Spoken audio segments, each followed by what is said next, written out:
What is going on YouTube? This is Zach here, back with another DFS video.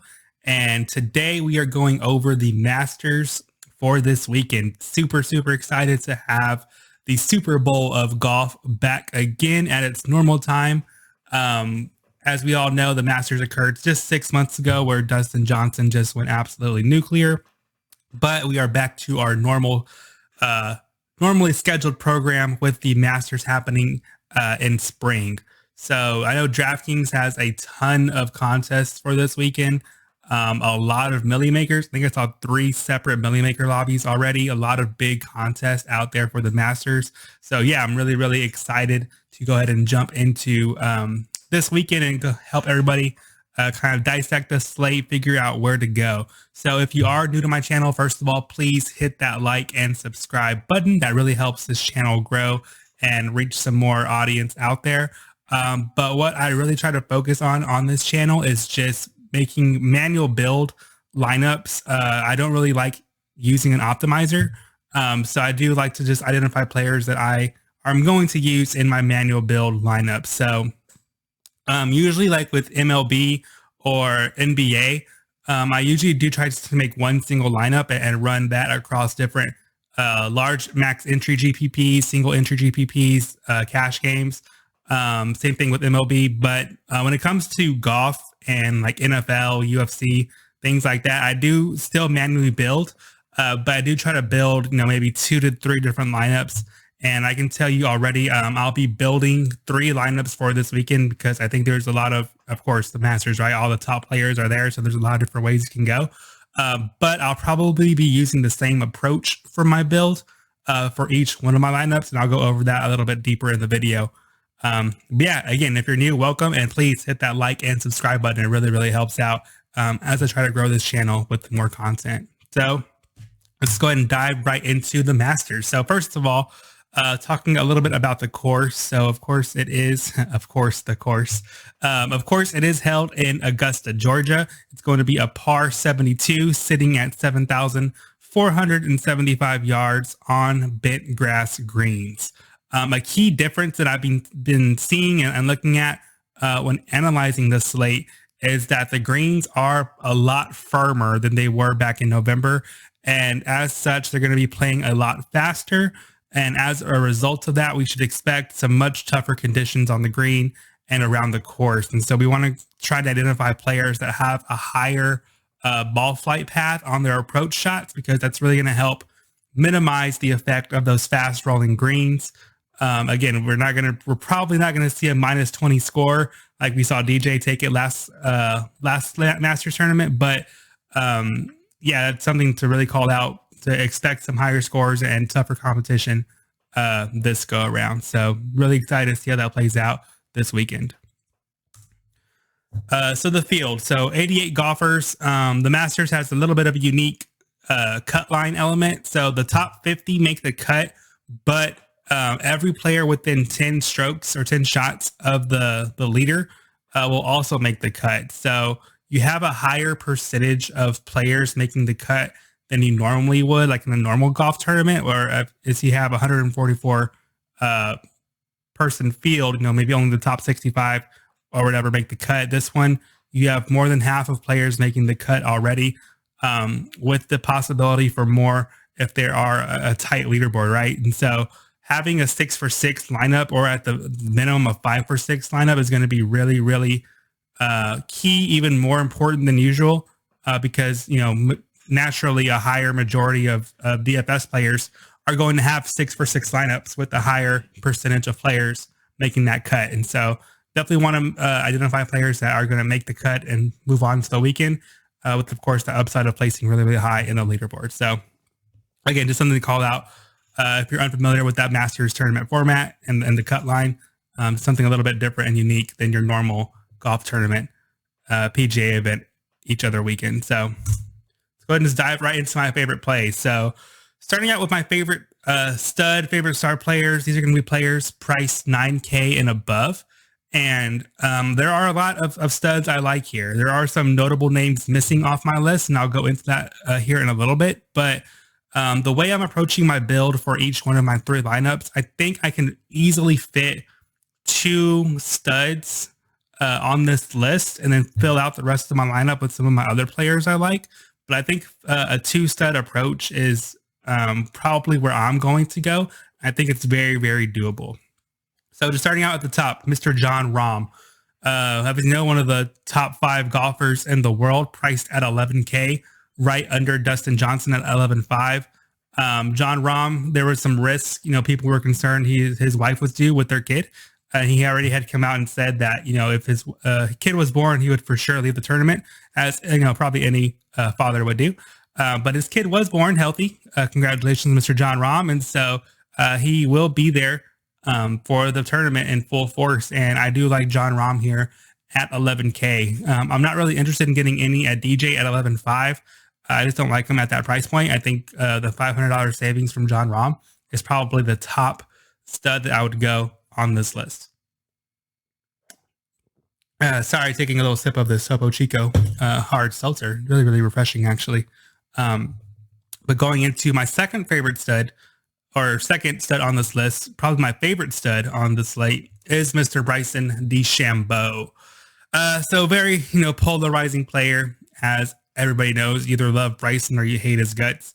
I like him in this slate on the Masters. I know he didn't perform really well at all back in November, but I think his game is looking good recently. We saw him win at Winged Foot not too long ago. So he can win, you know, these very tough courses. And I do like Bryson at 10-8 a lot. Third on that list is going to be Mr. Justin Thomas at 10-6. Also, you know, top iron player in the world, arguably really key on approach shots. As I mentioned earlier, identifying players that are really good on their approach shots, the high ball flight is going to help kind of minimize that effect of those fast rolling greens. And so Justin Thomas, I do have a lot of interest in here as well to round out my favorite players above that 10K mark. Moving down to Mr. Colin Morikawa, one of my favorite golfers. If you're unfamiliar with him on my channel, we love Colin around here. He won me 5 figures last year on a PGA slate when he won that playoff, I think against JT. Crazy playoff event. But yeah, I do love me some Colin Morikawa here, priced in that mid-9 range. Again, elite iron player. I think he sets up really well on Augusta. And I do have a lot of interest in Colin Morikawa here, priced right above Jordan Spieth. So you'll notice Jordan Spieth isn't on my list. He's playing excellent recently. Everybody knows that. The Jordan Spieth hype train is full force, all steam ahead right now. And he looks great. I think he's just going to pick up a ton of ownership on this master slate. And again, with golf being such a variant sport, I'm cool going to either Colin at right above him or Patrick Reed right below him at 9.3. And I'm probably going to have 0 Jordan Spieth this weekend, and I'm okay with that. If Jordan Spieth wins, congratulations to him. I'll, you know, die by that sword. But yeah, I'm not riding a chalky Jordan Spieth train. But as I mentioned, right underneath him, Mr. Patrick Reed, former Masters winner, 9.3. I think he's a little bit too cheap here. A ton of interest in Patrick Reed as well. And then we have Mr. Brooks Koepka at 9.2. So Brooks probably my least favorite stud on here, but I might have a lineup with him. Not sure yet. But of course, main thing with Brooks Koepka, he just had that knee surgery about less than a month ago. And this is going to be, you know, his first time tournament back, but he says he feels good. He was walking the course. He says he's ready to go. So I'm going to take his word for it. And if he's 100%, I think Brooks Koepka at 9.2 is a little bit too cheap. We all know Brooks really shows up at the major events. So I do have some interest in Brooks Koepka here as well. Moving into my favorite upper mid-range plays. These are going to be players priced in that 8 to 9K range. So only a couple of players that I like. Starting at the top, Viktor Hovland at 8.7. Viktor Hovland and Colin Morikawa are very similar types of players. Colin's probably, you know, just kind of that tier above Viktor at this point. But as far as skill set goes, they're very similar in their style of play. And so if I have interest in Colin Morikawa, odds are I'm going to have interest in Viktor Hovland. And I definitely do have some interest here at 8.7 if I can bid him in, but probably not a priority for me. If I had to choose between like him and Daniel Berger right underneath him at 8.5, I think I would choose Berger over Hovland. But if, you know, I really like my lineup and there's one spot left with 8.7, I have no problem throwing Hovland in there. But yeah, I think I like Berger a little bit more at 8.5. I think he's too cheap here. for the tournament, and really consistent player. He's playing really well recently. And so I do have some interest in Mr. Daniel Berger at 8.5. And then probably my favorite play in this upper mid-range is going to be Hideki Matsuyama at 8.3. So Hideki looked really good. I think his last tournament at the Valero Open, he looked really good. Looked decent in match play at the WGC. And Hideki's a player that people kind of criticize him for, not winning as much as he gets the hype for. But I like Hideki here. I think he's a little bit too cheap at 8.3. We're used to seeing Hideki in that upper 8 range. Maybe even the 9 range at some tournaments. And so at 8.3, I think he provides a really good value with some high upside for his skill set. Like I said, his putter looked decent at the Valero Open. His short game looked good. And if he puts that together, he can be really dangerous going to the Masters tournament this weekend. And so I do have some interest in Hideki at 8.3 as well. Moving into my players from the favorite lower mid-range now. So you'll see we have 5 players here. This is why I think my build approach of having 2 studs above 9K, pairing them up maybe with 1 player in that 8K range, and then filling out with the rest of lower mid-range and some scrubs is really appealing to me, because I think there's a pretty solid range in between the 7 and 8K. So just starting out at the top, Sergio Garcia at 7.9. I think he looks really good as well here in this Masters event. He's probably accurately priced at 7.9, right? He's not too cheap, not too expensive. He's probably more of an accurate priced player for his caliber at 7.9. And so probably not my favorite player on this list, but similar to Hovland, right? If I have 7.9 left and he fits in there, no problem putting Sergio Garcia in there at that spot. Then we go to Mr. Paul Casey at 7.7. So this is probably my favorite player in this range, or second favorite player in this range. Is going to be Mr. Paul Casey. His irons are clicking at the moment. Tee to green looks really good. His around the green play looks really good. And I think he's setting up to be a really strong player in this field this weekend. Paul Casey at 7.7 is too cheap in my opinion. I think he should be priced around that mid 8K range. So I will have a lot of Paul Casey this weekend at 7.7 for sure.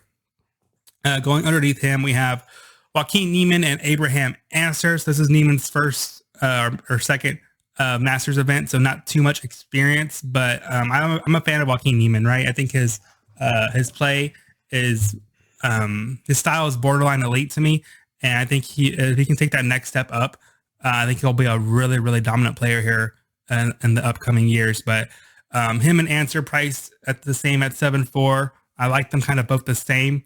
I may use one or the other in the lineup, but I probably wouldn't use both in the lineup. But I think they're very similar skill sets between Niemann and Answer, and I think they're a fine play in that mid 7K range.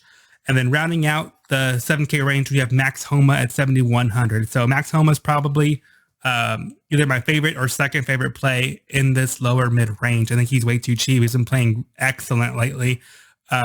You won the Genesis recently, right? He looks really confident with his play. And I do like Max Homa a ton at this price. I think he's way too cheap as well. So like my top 2 players in this range are for sure Paul Casey and Max Homa. They're like 1A and 1B for me. And then everybody else I do have some interest in, but I don't like them as much as Paul Casey or Max Homa for me. And then diving into my favorite scrub plays. So these are players priced under 7K. So only 2 players here. I don't think you have to go here a ton in that 6K range, but I think there are some standouts to me in this range. And so at the top, we have Mr. Corey Connors at 6'9", another player who I think is priced way too cheap. He looks really good recently, and I think he can be a very sneaky player here at 6'9" to help, provide some value to fit in some 2 studs if you want it. And then probably my favorite scrub play is going to be Mr. Lonzo Griffin, priced at 6'4", way too cheap for Lonzo. He's been playing super consistent lately, and he's priced around a bunch of other scrubs that have no chance at winning, right? And so I definitely will have a lot of Lonzo Griffin as well. He provides excellent cap relief, in my opinion, in your builds, and lets you kind of go to that approach that I was talking about with 2 studs.